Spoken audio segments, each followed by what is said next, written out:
Aujourd'hui avec nous, Léo Giraud, qui depuis plus de 10 ans travaille pour faire en sorte que le citoyen français devienne législateur. Il saura nous expliquer ce qu'est le RIC. À toi, Léo. Bonsoir. Donc le RIC, qu'est-ce que c'est le RIC? Donc déjà un référendum, tout le monde sait à peu près ce que c'est une question qui est posée à l'ensemble des citoyens. Mais donc le référendum d'initiative citoyenne, donc avant tout c'est un outil de contrôle. C'est la possibilité pour les citoyens de faire un référendum. C'est une partie des citoyens qui lance un référendum et donc qui consulte l'ensemble de la population sur une question, sur une proposition. Donc il y a 4 grandes étapes, mais je vais décliner, il y en a un petit peu plus en fait en réalité, parce que si on rentre dans le détail d'un RIC, il y a des étapes et des sous-étapes, mais les grandes phases, c'est d'abord, il y a une proposition. On va parler du type de proposition. Ensuite, il y a une phase de soutien, parce qu'il faut quand même qu'il y ait des gens qui soient en accord avec cette proposition. On ne va pas consulter l'ensemble de la population sur toutes les questions. Puis une période d'information, parce qu'on ne peut pas répondre à une question si on n'a pas été informé, tout simplement. Puis, on finit avec le référendum, et donc ce référendum doit être appliqué, un référendum à force de loi. Donc, alors, je vais revenir un petit peu sur le « en toute matière ». Donc, en toute matière, parce qu'on entend beaucoup parler du RIC Carle, et beaucoup pensent que le RIC Carle, c'est le RIC en toute matière. Donc, je vais commencer par décrire le RIC en toute matière. C'est la possibilité pour les citoyens de soumettre à référendum tout type de proposition et sur tout sujet. Donc, on a les types et on a les sujets. Aucune question, aucune thématique ne peut être exclue du RIC en toute matière. C'est pour ça qu'on a choisi chez article 3 cette dénomination en toute matière, c'est parce qu'il est hors de question qu'il y ait la moindre possibilité qu'on nous dise ce sujet-là, t'as pas le droit. Il faut se donner la souveraineté totale.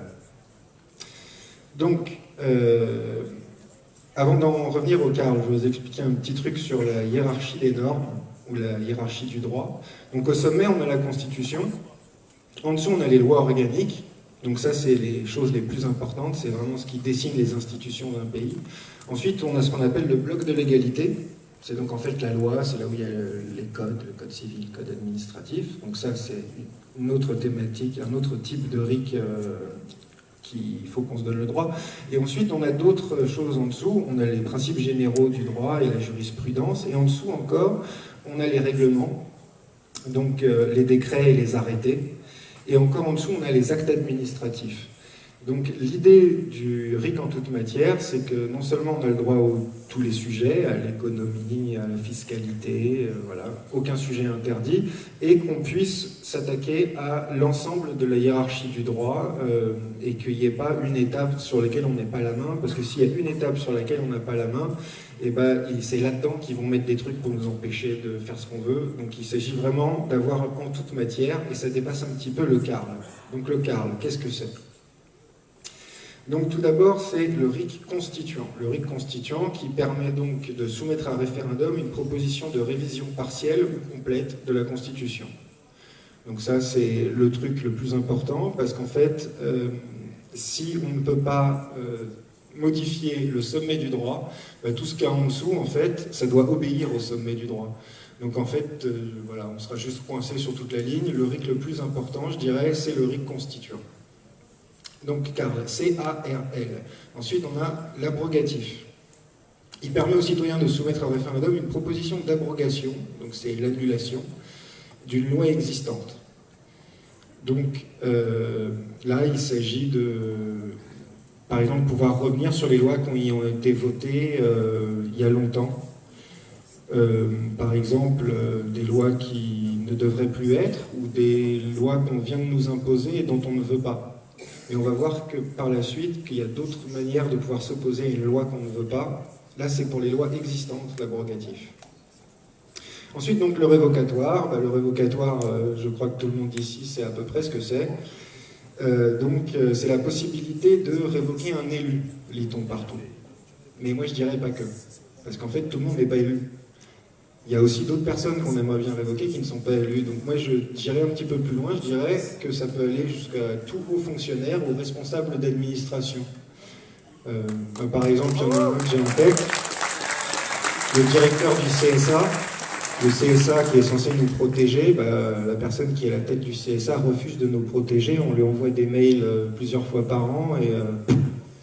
non.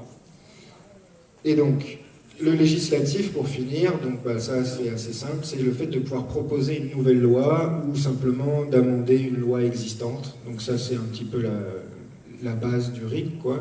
Dans la tête de tout le monde, c'est proposer et modifier des lois.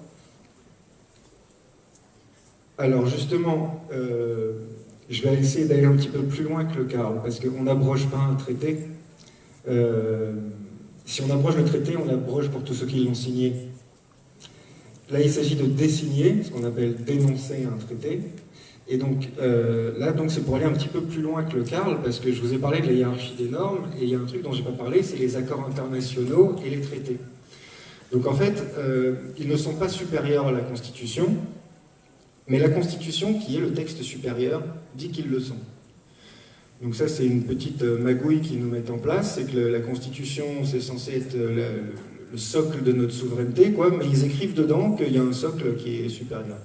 Ce qui prouve bien que c'est lui qui est supérieur, vu que c'est dans ce texte-là qu'on écrit que les traités sont supérieurs. Mais il s'agit de pouvoir revenir sur la question des traités aussi. Donc je vais aller un petit peu plus loin que le RIC Carl. Je vais en citer une certaine liste. Alors les noms, on peut les discuter, hein, parce que pour certains, ils ne sont même pas dans le dictionnaire. Hein, c'est des inventions, on fait ça au fur et à mesure, et vous verrez qu'en fait, cette liste, elle est infinie. Je vais en citer une petite liste. Donc le ratificatoire, qui permettrait de ratifier ou d'énoncer des traités, accords internationaux, des pactes, etc., selon nos besoins. Est-ce qu'on veut revenir sur quelque chose qui a été signé, donc ça c'est la dénonciation, ou on signe un nouveau. Ensuite, le dissolutif. Alors, ça, c'est l'un des derniers auxquels on a pensé. La possibilité de dissoudre l'Assemblée nationale, la possibilité de dissoudre le Sénat, le Conseil constitutionnel. Ouais. Et en fait, tous les conseils, on devrait pouvoir les dissoudre. Et j'irais même plus loin, même une Assemblée constituante, si on trouve qu'elle fait mal son boulot, on devrait pouvoir la dissoudre aussi.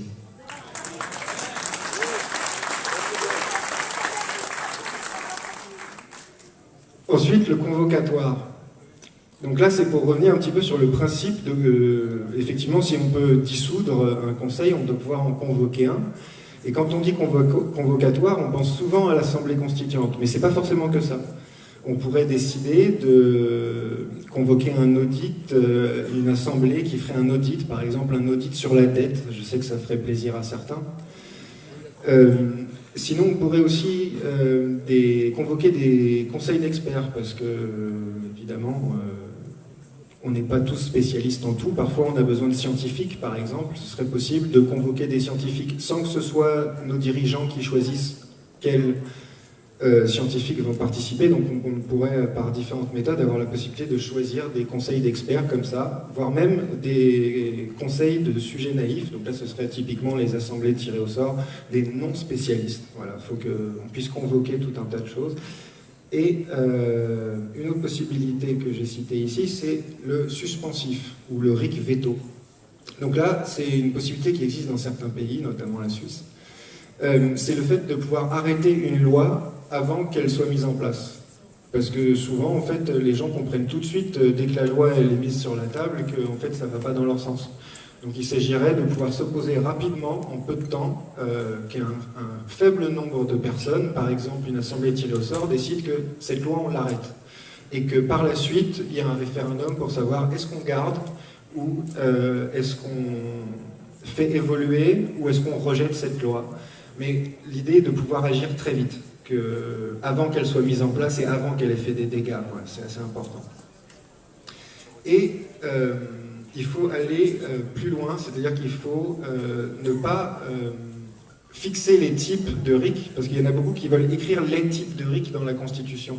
Sauf que là, je viens donc vous en citer 4 en plus des RIC Carl, mais il pourrait y en avoir d'autres. Moi, je sais pas, j'ai pas pensé à tout. Donc, il faut... C'est un petit peu l'idée du en toute matière, c'est mettre quelque chose qui est ultra exhaustif comme terme, et du coup, on ne se fixe aucune limite. On peut inventer des RIC au fur et à mesure selon nos besoins, quoi. Ça, c'est super important. Et donc, les modalités. Je vais faire rapidement les modalités, un petit tour. Donc, les 4 étapes de base auxquelles on pense pour les modalités, les trucs qu'on voit les plus souvent, c'est le seuil, la fréquence. Mais en fait, les modalités, il y en a beaucoup plus que ça, parce que il faut partir du principe que les propositions, elles naissent pas de nulle part. D'abord, il faut sélectionner une problématique. Parce que apporter une solution à quelque chose qui n'est pas un problème, ça sert à rien.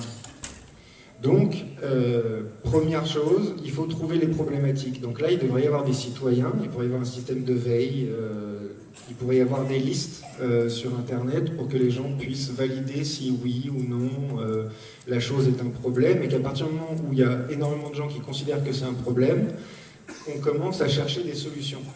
Mais il faut d'abord nommer le problème, parce que souvent le problème c'est qu'on va avoir envie de refuser une solution parce qu'elle ne nous plaît pas, et du coup le pouvoir, les médias et tout vont dire qu'en fait il n'y avait pas de problème. Bah si, c'est juste que la solution apportée à ce problème ne nous plaisait pas.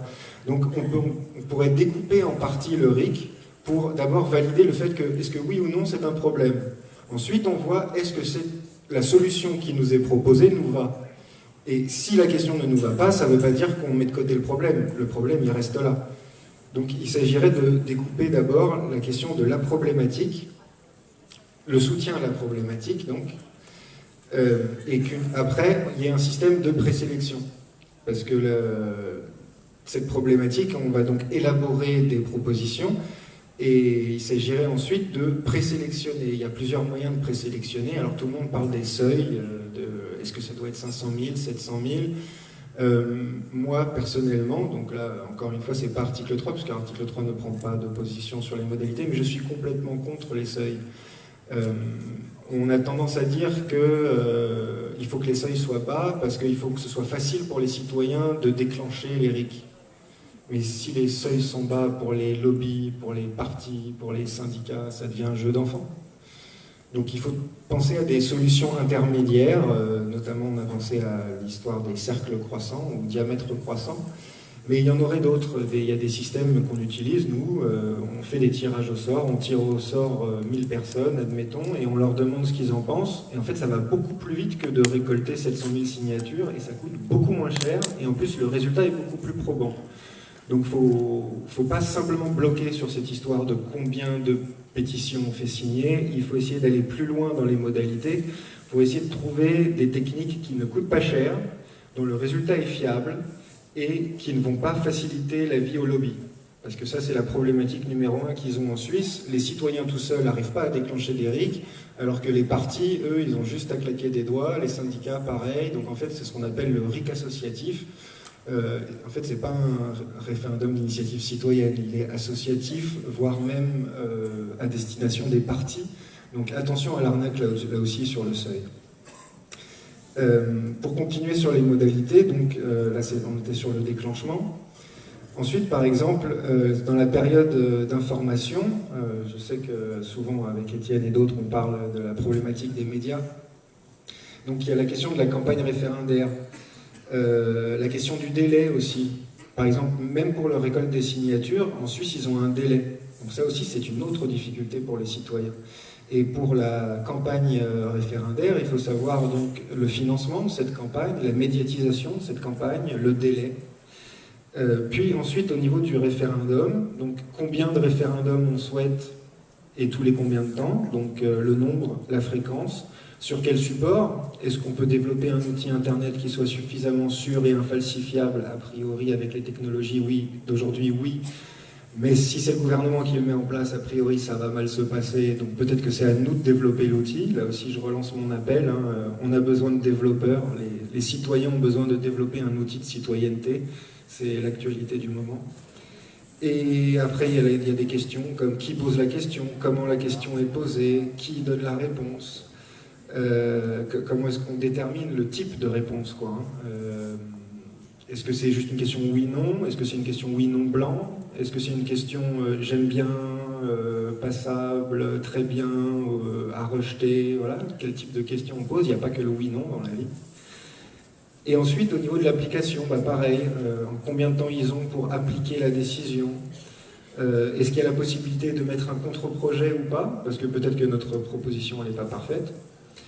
Et l'entrée en vigueur, sous combien de temps? Qu'est-ce qui se passe si l'entrée en vigueur ne se fait pas? Et donc la mise en œuvre jusque dans le détail, parce que les lois donnent ensuite lieu à des décrets d'application, et il faut suivre jusqu'au décret d'application. Et la suite, est-ce qu'on a le droit de reposer une question qui a déjà été posée? Est-ce que nos représentants ont le droit de revenir sur une décision, comme ce qui s'est passé en 2008? A priori, ce serait bien qu'on protège nos décisions de référendum. Donc il y a aussi toute une question sur la suite, sur l'après-RIC à se poser. Voilà, je crois que j'ai fait à peu près le tour pour cette partie-là. Donc, juste, je vais revenir vite fait sur les avantages. J'avais noté un petit truc rapidement. Où est-ce que c'est? Donc les avantages, c'est pas uniquement des avantages pour les citoyens, c'est sûr que c'est principalement le référendum d'initiative citoyenne pour les citoyens, mais donc c'est aussi une possibilité pour les élus d'asseoir leur légitimité, c'est-à-dire que si on a l'abrogatif et que les gens décident de ne pas abroger la loi, bah c'est qu'a priori ils sont d'accord. Parce que, en gros, il y a un problème de détricotage. À chaque alternance, en fait, ils arrivent au pouvoir et puis ils enlèvent les lois qu'ont fait le gars d'avant, et donc en fait, le pays n'avance pas, quoi.